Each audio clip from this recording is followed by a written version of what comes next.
Ladies and gentlemen, I am going to give you good news and bad news.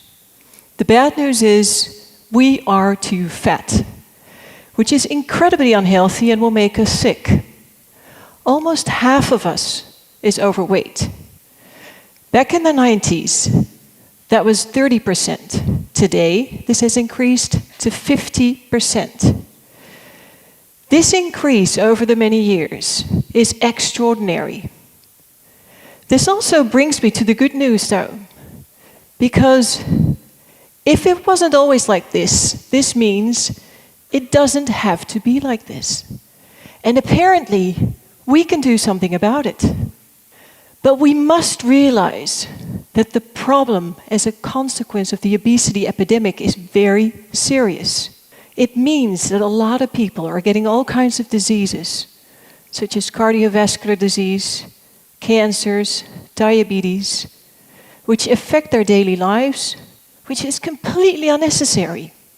For patients, having a disease is not just the loss of health, it is also the loss of control, of self-confidence, of work, of financial security.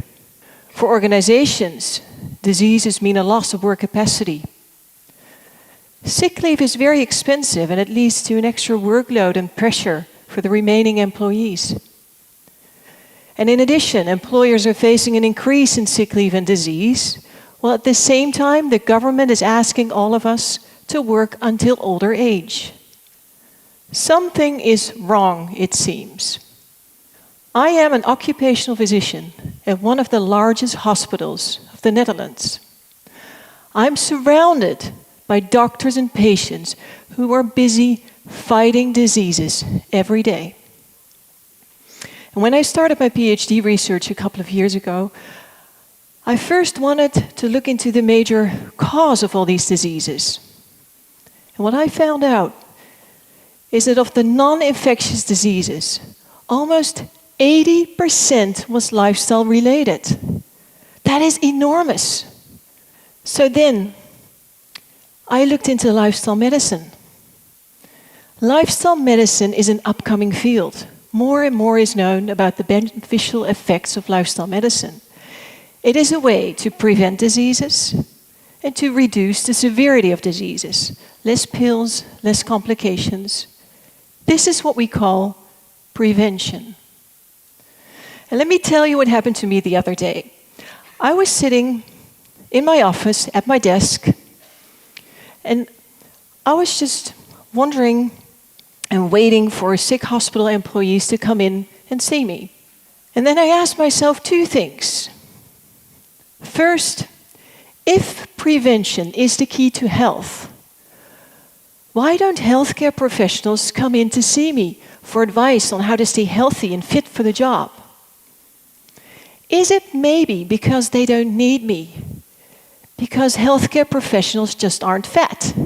They know how to take care of themselves. They have the perfect BMI, they exercise regularly, and they sleep regular hours. I wanted to find answers to my questions. So I decided to get out of my office and go for an exploration around the hospital. And I visited clinics, and I visited outpatient clinics, cardiology, oncology, and I went to several labs.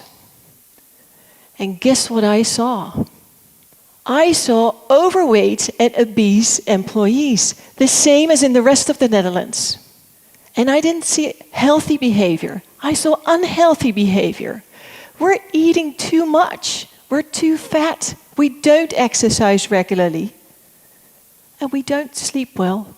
And we're always stressed.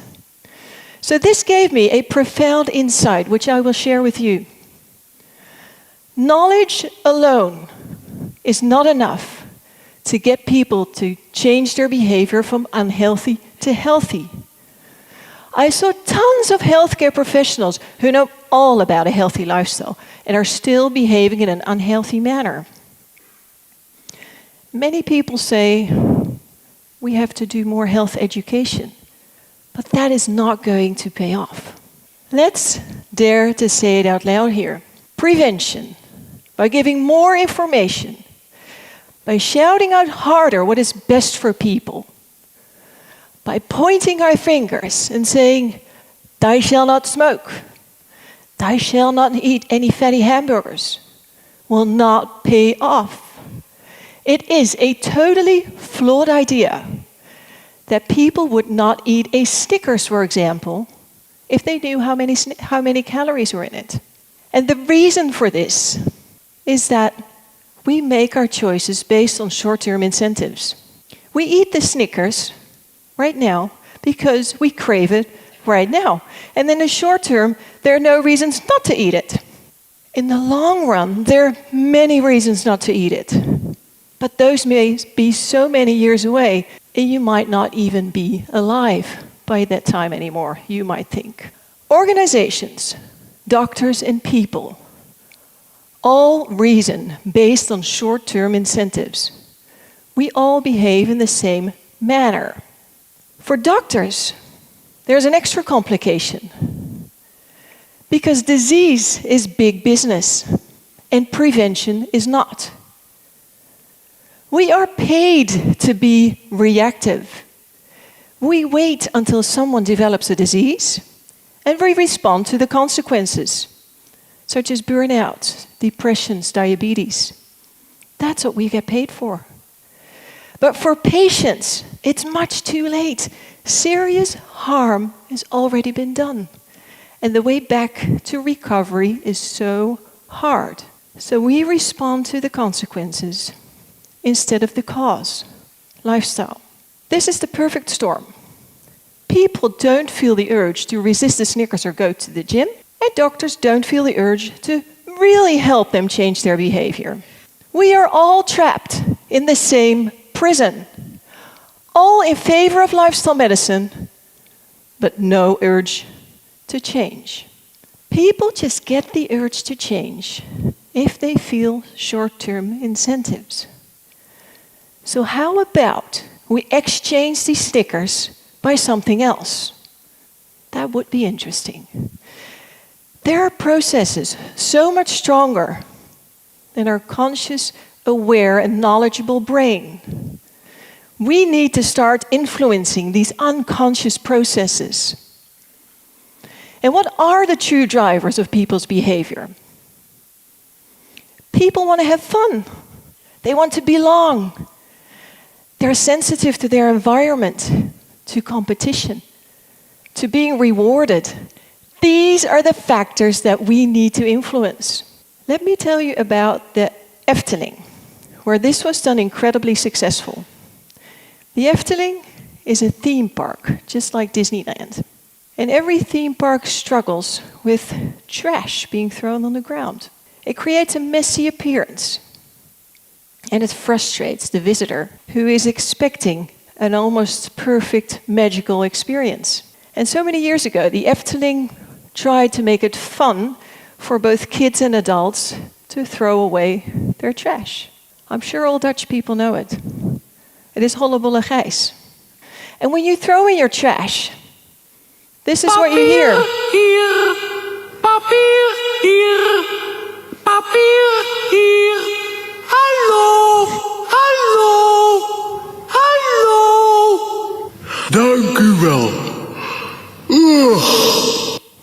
So by introducing a talking trash can, throwing away became fun.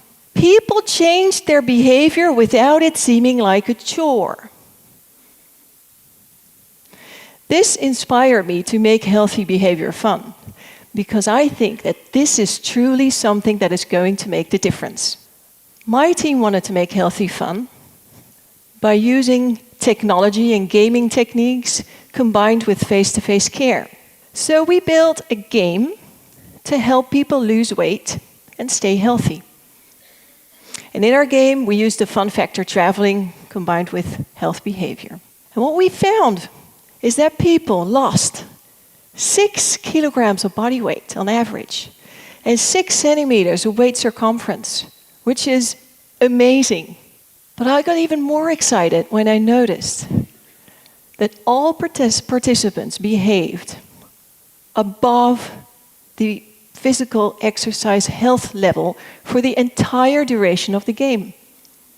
In our game, we use modern technology, such as quantified self, gamification, social media, and it can be played by using the smartphone.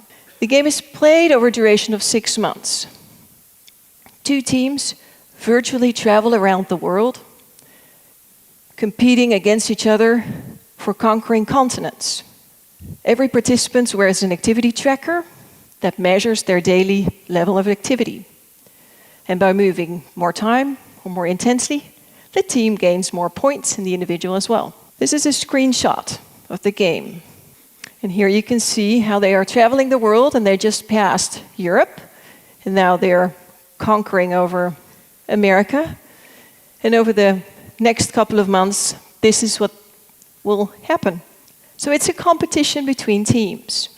In our game, we use rewards, social bonding, and nudging as short-term incentives that led to long-term goals. Team members were encouraging each other to take the stairs instead of the elevator, for example. But the most exciting point was that they reached their health goals while being happy and having fun.